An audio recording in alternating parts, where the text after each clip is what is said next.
In the name of God, our source and understanding. Amen. Please be seated.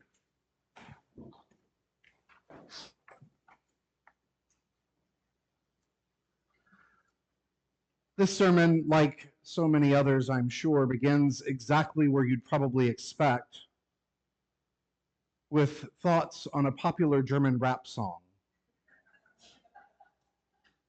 I started hearing this song on Instagram Reels, which began as one of the latest viral dance crazes on TikTok. But for weeks now, it seems like everywhere I turn, online at least, I'm running into this song again. Of course, the algorithms support that. The more something catches your attention, the more they put it in front of you. But this song really did capture me. Though I did have one class in German in college, I know basically nothing of the language. But even so, something about the song kept drawing me in.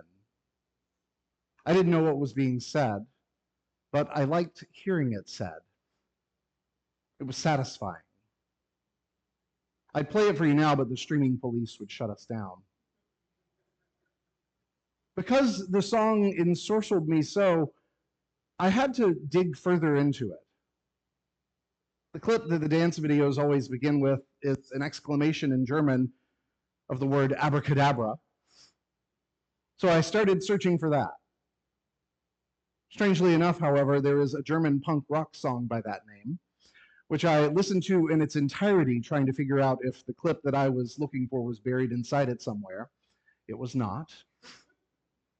So I did some more digging and eventually learned that the song was called Barbara's Rhubarber Bar, which means Barbara's Rhubarb Bar. The song is basically a tongue twister in German that comes from an album of other similar rap songs. I put album in quotes, sort of, because the entire thing is 8 songs long and it can be heard from start to finish in under 7 minutes. Barbara's Rhubarber Bar tells the story of a woman named Barbara who made a rhubarb cake that was so delicious that it was basically magical. There was such clamoring for her rhubarb cake that she actually opened a snack bar dedicated to it and to her other rhubarb creations.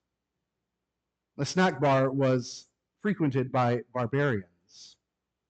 You can see where it goes from there. The thing is, before my digging, I knew nothing about what was being sung. The words meant nothing to me. But still, it captured me. It pulled me in and made me want to know more about it. It worked its way into the recessed corners of my mind and sort of became a part of me without me knowing that it was happening. Then when I did dig more and finally understood the words being said and the story being told, I still didn't really understand it. It still meant nothing beyond the way it kept pulling me in, and a lot of other people, evidently. This week, as I was encountering these familiar stories of Jesus' healing and his ever so familiar assurance that your faith has made you well, I found myself reflecting on the nature of faith for the people of these 2 so different stories and experiences. The leader of the synagogue advocating for his daughter, and the suffering woman who was looked upon by her community as unclean, but who still fiercely advocated for herself. The 2 were about as far apart in experience as any 2 people could be. But the experience that united them was faith. The woman whose bold and maybe even improper expression of her faith led to her healing, and the man whose desperate pleading that needed to be upheld by faith when the facts of the situation seemed too great to overcome. There isn't much in this world that is truly universal, but our inability to truly understand the power of faith is one of those things. The woman came to Jesus because she believed that his power and his strength were sufficient to heal her when nothing else had worked. But she didn't understand that it wasn't the power of Jesus' healing abilities so much as it was the faith she held that God could and would work through Jesus to bring her relief. Your faith has made you well, he said. Not by my grace and power I have made you well. Not at my command you are made well, or God has traveled through me to make you well.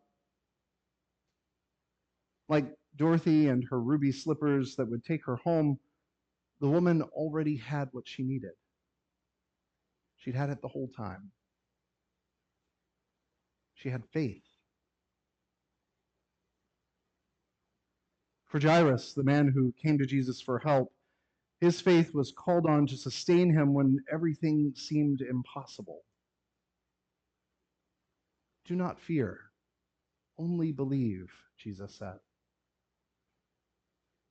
Hold on to the faith that I know you have. Dig deep and grab it so it can't slip away.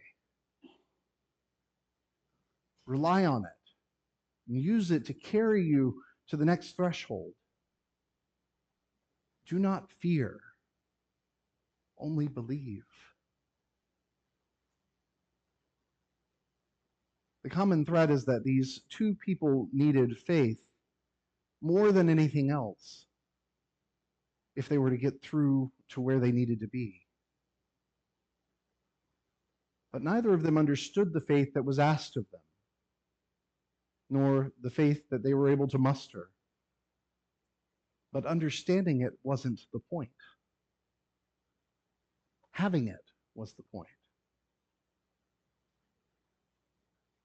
I think that's why that sort of dumb German rap song speaks to me. I don't need to understand it to share in the experience of it. I'm sure most of the people I've seen dancing to the song didn't understand it either. But the understanding wasn't the point. The shared experience, the joy, the silliness, all that comes through even when the words don't make sense, that's the point. It's not about perfecting the German language. It's about sharing in the joy. For us, we don't need to understand faith. I'm not saying that we should just bask in our ignorance. There is value to exploring the many aspects of what it means to follow Jesus and to dive deeper into that life.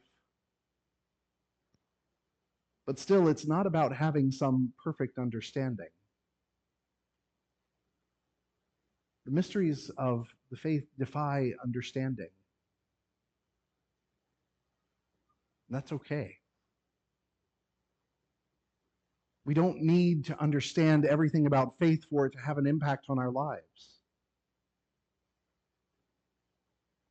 Really, so much of the story of Jesus and his interactions with the people he meets is about thwarting understanding. The people understood a certain social order, and they understood it to reflect the value and merit of people in their various positions. But Jesus shared a new understanding. The people understood a particular way of interacting with God, but Jesus gave a new understanding. The people understood what it meant to live morally right with the understanding passed down through them through the centuries. But even in morality, Jesus gave a new understanding.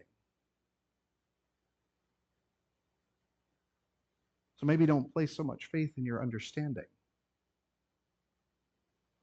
Understanding can betray us. Understandings can change. But faith sustains us when nothing else can. We don't have to fully understand our faith to benefit from it. And when you have a second, take a listen to that stupid German rap song. Even if you don't understand it, I bet it'll at least make you smile. Amen.